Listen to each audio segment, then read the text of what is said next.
तो देखो आज की क्लास में हम डिस्कस करेंगे प्रोजेक्ट नंबर 7 और प्रोजेक्ट नंबर 7 के हम क्वेश्चन आंसर डिस्कस करेंगे।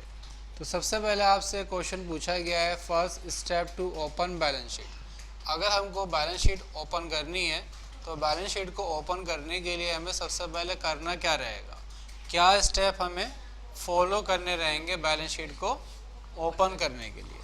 तो सबसे पहले हम देखेंगे बैलेंस शीट को ओपन करने के लिए हमें क्या करना रहना है, डिस्प्ले में आना है फाइनल रिजल्ट बैलेंस शीट, और यहाँ पर हम बैलेंस शीट को अपडेट बैलेंस शीट स्टॉक करके यहाँ पर हम F2 बटन दबाकर ओपन कर लेंगे। इस तरह से हमारी क्या हो जाएगी, बैलेंस शीट ओपन हो जाएगी। दूसरा, explain the type of side of balance sheet. अब कहता है कि बैलेंस शीट के बारे में बताओ, बैलेंस शीट की कितनी साइड्स होती हैं और उन दोनों साइड्सों में हमें क्या क्या चीज़ें दिखाई देती हैं। तो सबसे पहले आप देखेंगे तो बैलेंस शीट की आपको दो साइड दिखाई देंगी, और वो दो साइड क्या क्या हैं आप एक देखेंगे। सबसे पहले इधर दिखाई देगा आपको लायबिलिटी साइड, और एक आपकी एसेट साइड है। लायबिलिटीज़ क्या होती हैं, लायबिलिटीज़ होती हैं देनदारियाँ, वो पैसा जो कंपनी को चुकाना रहता है या कंपनी के मालिक को या बिजनेसमैन को देना रहता है, ये सभी क्या कहलाती हैं, आपकी लायबिलिटीज़ कहलाती हैं। दूसरी तरफ आपको एसेट्स दिखाई देती हैं। एसेट्स क्या होती हैं हमारी, एसेट्स होती हैं हमारी संपत्तियां या फिर हमारा वो पैसा जो कंपनी को लेना है, मिलना है या कंपनी के पास हैगा, ये सारी चीज़ें क्या कहलाती हैं, एसेट्स कहलाती हैं यहाँ पर। अब लायबिलिटी साइड में भी आप देखोगे तो अलग अलग चीज़ें दिखाएगा, एक आपको कैपिटल दिखा रहा है और दूसरा यहाँ पर करंट लायबिलिटीज। कैपिटल वो पैसा जो बिजनेसमैन ने बिजनेस शुरू करने के लिए बिजनेस में लगाया या बिजनेस को दिया, वो कहलाता है कैपिटल, ठीक है। उसके बाद दिखाई देता है नीचे करंट लायबिलिटीज। करंट लायबिलिटीज आपकी वो देनदारी है जो बिजनेस को पैसा देना है, वापस करना है। और उसके ऊपर देखोगे आप तो आपको दिखाई देता है प्रॉफिट। प्रॉफिट का मतलब ये है कि आपने कितना प्रॉफिट कमाया अपने बिजनेस से, ठीक है। और एसेट साइड में देखोगे आप फिक्स एसेट्स, और एक आपको दिखाई देता है करंट एसेट्स। करंट एसेट्स वो एसेट्स होती हैं जो हमारी कुछ टाइम पीरियड के अंदर बदलती रहती हैं, ठीक है। कभी हमारे पास कम भी हो सकती है और कभी ज़्यादा भी हो सकती है। और करंट एसेट्स के अंदर अंदर आपकी चार चीज़ें आपको दिखाई देती हैं, एक bank account, cash account, stock in hand और डेटर। ये कहलाती हैं हमारी क्या, ये कहलाती हैं हमारी current assets. Bank account, cash in hand, stock in hand और सन्नी डेटर, ये क्या कहलाता है हमारा, ये कहलाती हैं हमारी करंट एसेट्स कहलाती हैं। उसके बाद आगे दिया गया आपको question, show the balance of Sunny debtors in balance sheet. कहता है कि डेटर्स बता दो बैलेंस शीट के अंदर कि कितना पैसा हमें मिलना है डेटर्स से यहाँ पर। तो यहाँ पर आगे क्या करोगे, डेटर्स का बैलेंस देखना है तो हम कहाँ पर आएंगे, बैलेंस शीट के अंदर तो हम ऑलरेडी हैं, करंट एसेट्स के अंदर आएंगे, सन्नी डेटर का बैलेंस। तो आप देखोगे तो डेटर्स का बैलेंस आपको ये दिखाई दे रहा है। अब हमें क्या करना है, इसकी PDF फाइल बनानी है। तो PDF फाइल बनाने के लिए हम क्या करते हैं, Alt E बटन दबाएंगे और PDF फाइल बनाएंगे। जहाँ हमें सेव करनी है अपनी फाइल को, उस लोकेशन में हम क्या करेंगे, पाथ देंगे, और पाथ देने के साथ क्या कर देंगे, सेव कर देंगे। तो हमने लास्ट टाइम एक फोल्डर बनाया हुआ भी था,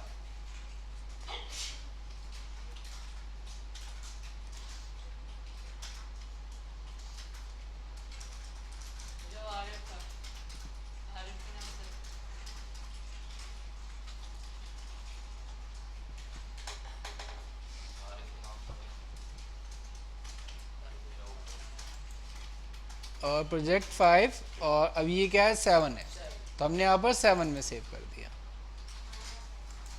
फर्स्ट क्वेश्चन हमारा सॉल्व हो गया ये।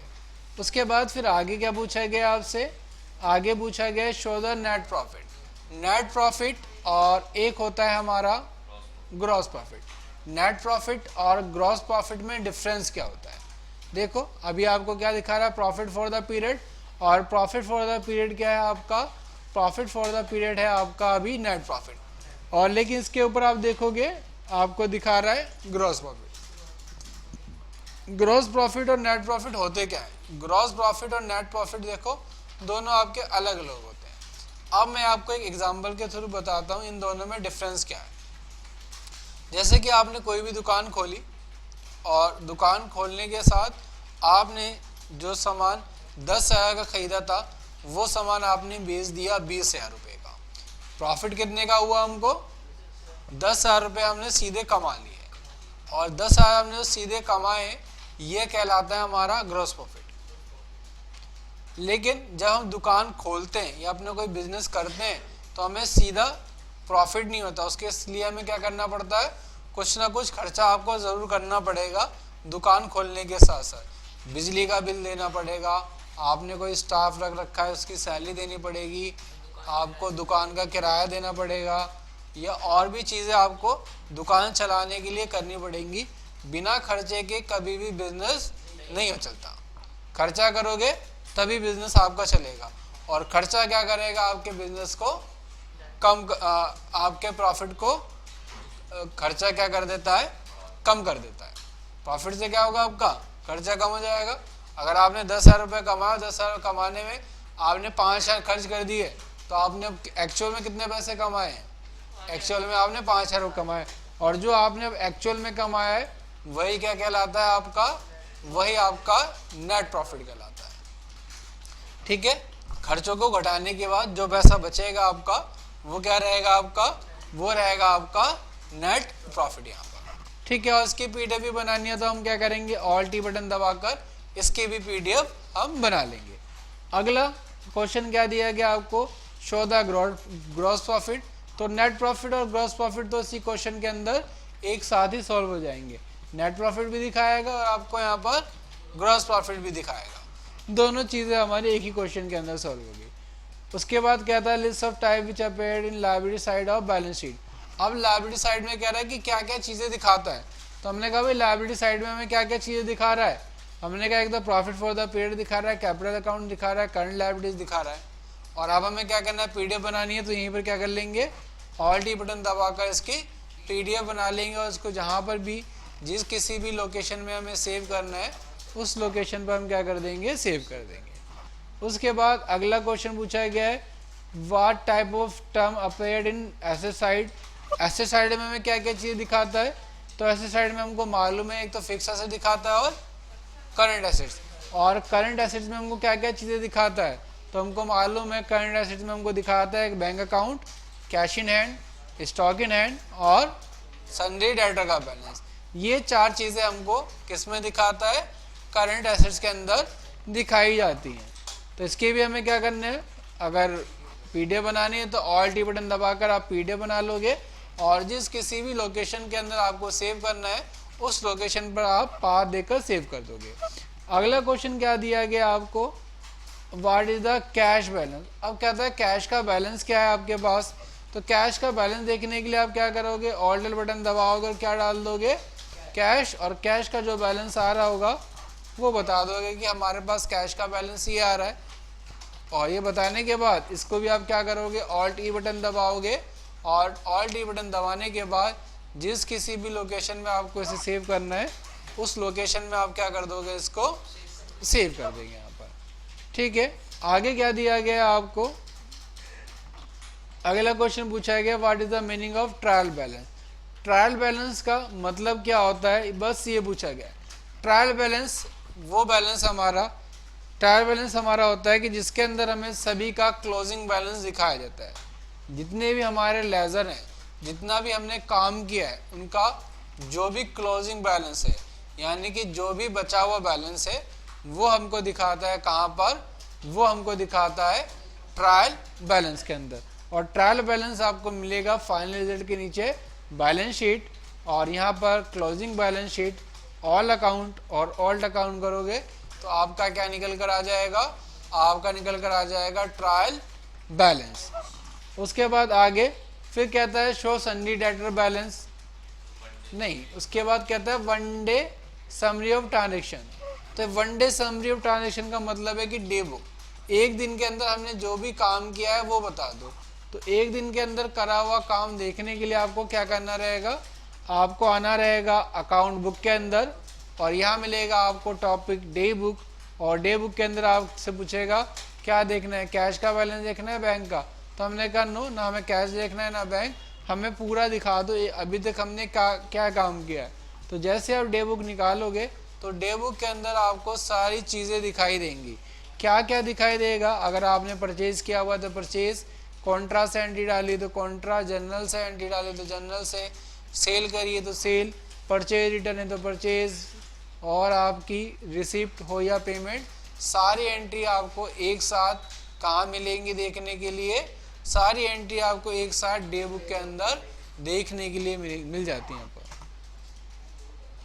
उसके बाद आगे क्या दिया गया है, फिर कहता है कि कैश सो सन्डी डेटर बैलेंस, और डेटर का बैलेंस हमको मालूम ही है, हम कहाँ से देख लेते हैं, या तो हम बैलेंस शीट से देख लेते हैं या फिर हम कहाँ से देख लेंगे, या फिर देख लेंगे आउटस्टैंडिंग एनालिसिस। और आउटस्टैंडिंग एनालिसिस के अंदर आपको एक टॉपिक और मिलता है अमाउंट रिसीबल, और अमाउंट रिसीबल के अंदर जनरल से, हाँ अमाउंट रिसीबल, और अमाउंट रिसीबल में आप देखोगे ऑल अकाउंट, और ऑल अकाउंट जब निकाल लोगे यहाँ पर तो आपके पास देखो लिस्ट निकल कर आ जाएगी जिससे भी आपको पैसा लेना है। ठीक है, डेटर का बैलेंस हम दो जगह से देख सकते हैं, एक तो बैलेंस शीट से देख सकते हैं और दूसरा कहाँ से चेक कर सकते हैं, आउटस्टैंडिंग एनालिसिस अमाउंट रिसीबल, और अमाउंट रिसीबल के अंदर मिल जाएगा हमको डेटर का बैलेंस। उसके बाद फिर कहता है आगे show cash and bank balance both in one time, कह रहा है कि दोनों एक साथ देखना है, हमें कैश का बैलेंस भी देखना है और बैंक का बैलेंस भी देखना है, दोनों चीज़ें एक साथ दिखा दो। तो इन दोनों को एक साथ देखने के लिए ना आपको एक छोटी सी कॉन्फ़िगरेशन करनी पड़ती है, उस कॉन्फ़िगरेशन के बाद ही आप यहाँ पर क्या करोगे, देख पाओगे।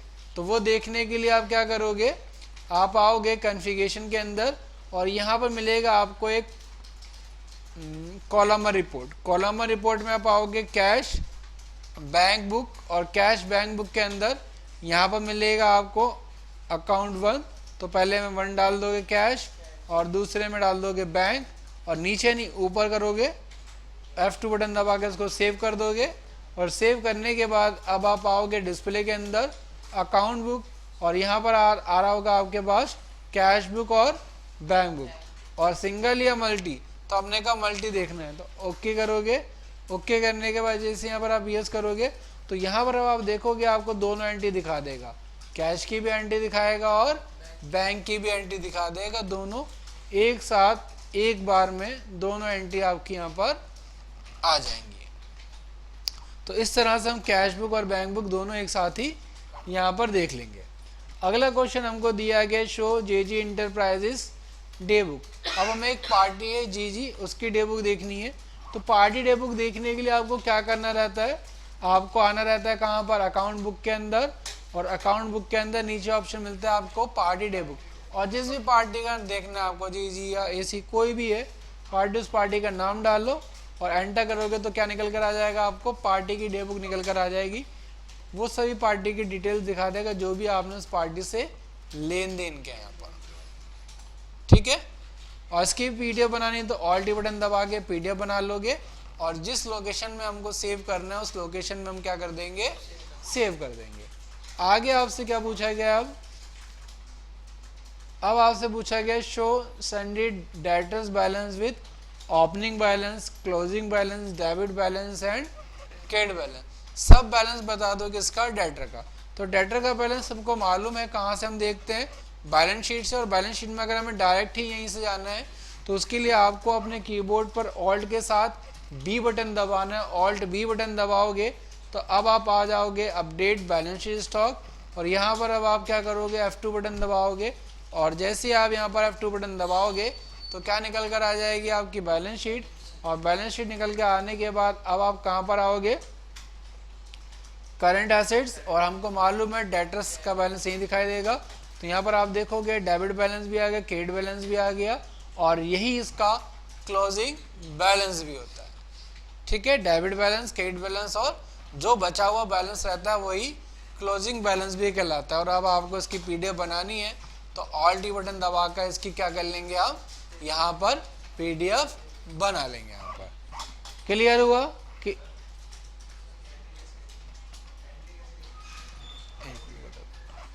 उसके बाद फिर कहता है explain the meaning of ageing. Explain the meaning of ageing, इसका मतलब क्या होता है? एजिंग का मतलब होता है कि अगर हमें जो डेज वाइज रिपोर्ट देखनी है कि एक दिन के अंदर क्या क्या हमारी ट्रांजेक्शन हुई है, या हमें देखना है कि हमारी कौन सी आउटस्टैंडिंग को कितना टाइम पीरियड हो गया, कितने दिन हो गए हमें पैसे नहीं मिले, तो यहाँ पर अब आप आओगे, एक ऑप्शन आएगा आपके पास, क्या आप आओगे आउटस्टैंडिंग एनालिसिस, और यहाँ पर आप देखोगे तो एक ऑप्शन आ रहा है एजिंग रिसीवेबल। और एजिंग रिसीवेबल का मतलब होता है कि कितने दिन में आपको पैसे मिल रहे हैं। तो देखोगे आप तो यहाँ पर रिपोर्ट दिखा रहा है कि 0 से 30 दिन के अंदर ये लोग हैं जिनसे भी पैसे नहीं मिले, लेकिन ये लोगों को कितना टाइम हो गया, 31 से 60 दिन हो गए, और इन लोगों को कितना टाइम हो गया, 91 से 120 दिन। यानी कि जो डेज वाइज आपकी रिपोर्ट है वो कहलाती है एजिंग रिपोर्ट। होता है कि भाई हमें मालूम होना चाहिए किससे कितने टाइम में हमें पैसा मिल पा रहे हैं, मिल रहे हैं, तो उसके लिए हम क्या चेक करते हैं, एजिंग के थ्रू यहाँ पर हम उसको चेक करा जाता है। यहाँ पर क्लियर है? अगर हमें देखो इसकी रिपोर्ट, जैसे यहाँ पर क्या दिया गया 0 से 10 दिन, लेकिन यहाँ पर क्या दिखा रहा है 0 से 30 दिन, तो हमें क्या करना है 0 से 10 दिन वाला देखना है। तो क्या करो आप इसके लिए आ जाओ कहाँ पर, यहाँ पर एक ऑप्शन मिलेगा आपको एजिंग के लिए, और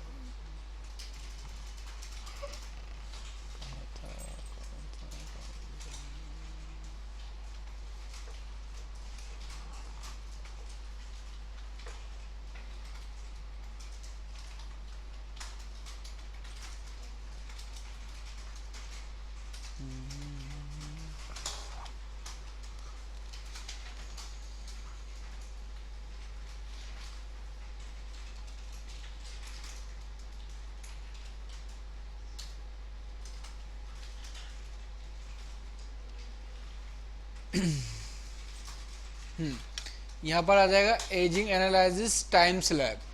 और यहाँ पर आप क्या कर लोगे, अकाउंट्स के अंदर देखो, अभी देखो रिपोर्ट क्या बनी हुई है 0 से 30 दिन की रिपोर्ट बनी, लेकिन हमें क्या चाहिए 0 से 10, तो 11 से 20, 21 से 30, 31 से 40 और 41 से 50।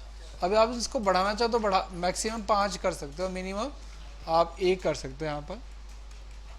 और आप F2 बटन दबा के सेव करोगे तो सेव हो जाएगा। और यहाँ पर आप जब आके देखोगे ना डिस्प्ले के अंदर आउटस्टैंडिंग एनालिसिस और एजिंग रिसीवेबल, तो यहाँ पर आप चेक करोगे तो रिपोर्ट ना चेंज हो जाएगी आपकी।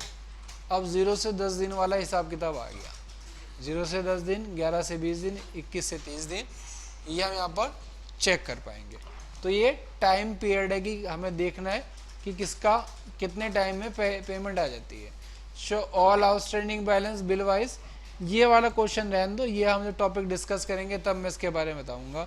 Show all stock with price, अब कहता है कि सारा का सारा हमें स्टॉक बता दो, क्या स्टॉक हमारे पास अवेलेबल है और कितनी वैल्यू का अवेलेबल है, इसका प्राइस क्या है। तो वो चेक करने के लिए हमें क्या करना रहेगा, वो चेक करने के लिए हमें आना रहेगा डिस्प्ले के अंदर, और डिस्प्ले के अंदर आपको एक टॉपिक मिलेगा क्या, stock status, closing stock, balance only और ऑल एमसी, ऑल आइटम।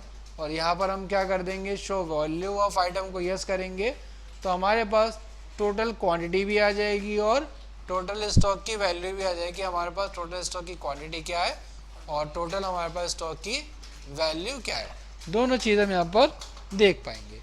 अगला टॉपिक हमें दिया गया है show all stock group wise. कहते हैं कि ग्रुप वाइज जो स्टॉक है आप वो बता दो। तो ग्रुप तो हमने कोई बनाया नहीं था, तो यहाँ पर हमारे पास एक ही ग्रुप है ऑल एमसी, वन ग्रुप, और उस ग्रुप का नाम है जनरल। तो जनरल डालोगे तो जनरल के अंदर जितने भी आपके पास स्टॉक होगा वो सारा का सारा आ जाएगा। ठीक है, ग्रुप हमने कोई एडिशनल क्रिएट नहीं किया हुआ, तो इसी के अंदर हमको सारा यहाँ पर दिखाई देगा। और इसकी भी हम क्या करेंगे, ऑल टी बटन दबाकर पीडीएफ बना लेंगे। ठीक है, पीडीएफ बन जाएगा। पीडीएफ बन जाने के बाद आगे अगला क्वेश्चन है, कहता है show all stock with opening stock, closing stock, in stock और आउट स्टॉक। टोटल हमें स्टॉक की डिटेल देखनी है, हमें हमने खरीदा कितना, हमने बेचा कितना, हमारे पास बैलेंस कितना रह गया है, और अगर कोई पुराना स्टॉक है तो वो क्या है हमारे को वो बता दो। तो वो देखने के लिए आप क्या करोगे, वो देखने के लिए आपको एक टॉपिक और मिलता है डिटेल। डिटेल में आप आओगे ऑल आइटम, ऑल एमसी, और यहाँ पर ऑल करोगे और यहाँ पर भी ऑल कर दोगे। तो यहाँ पर जैसे यस कर दोगे तो आपके पास देखो सारी डिटेल आ जाएगी। ओपनिंग स्टॉक, ओपनिंग स्टॉक का मतलब जो पुराना स्टॉक है हमारे पास। क्वांटिटी इन, क्वांटिटी इन का मतलब है जो हमारे पास स्टॉक आया। क्वांटिटी आउट, क्वांटिटी आउट का मतलब है कि जो हमने क्या कर दिया, बेच दिया। और उसके बाद दिखाता है आपको क्या, क्लोजिंग क्वांटिटी। क्लोजिंग क्वांटिटी का मतलब होता है कि जो हमारे पास स्टॉक बचा हुआ है वो क्या कहलाता है, हमारा क्लोजिंग क्वांटिटी कहलाता है। और इसके साथ अगर हमें इसकी वैल्यू भी चाहिए तो क्या कर लोगे, अब आप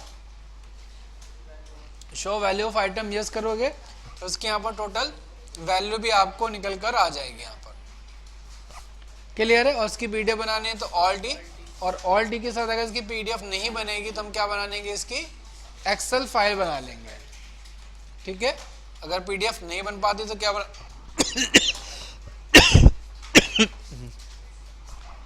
एक्सेल फाइल बना लेंगे। उसके बाद अगला टॉपिक है show all sale item wise, और ये देखना है तो उसके लिए क्या निकाल लो, सेल की लिस्ट निकाल लेंगे तो हमारे पास मिल जाएगी शो ऑल आइटम वाइज। तो आज की क्लास में हमने प्रोजेक्ट नंबर 7 पूरा का पूरा डिस्कस कर लिया। ठीक है, इसके सारे क्वेश्चन आंसर हमने खत्म कर लिए। तो आज की क्लास के अंदर इतना ही, बाकी हम अपनी नेक्स्ट क्लास में डिस्कस करेंगे।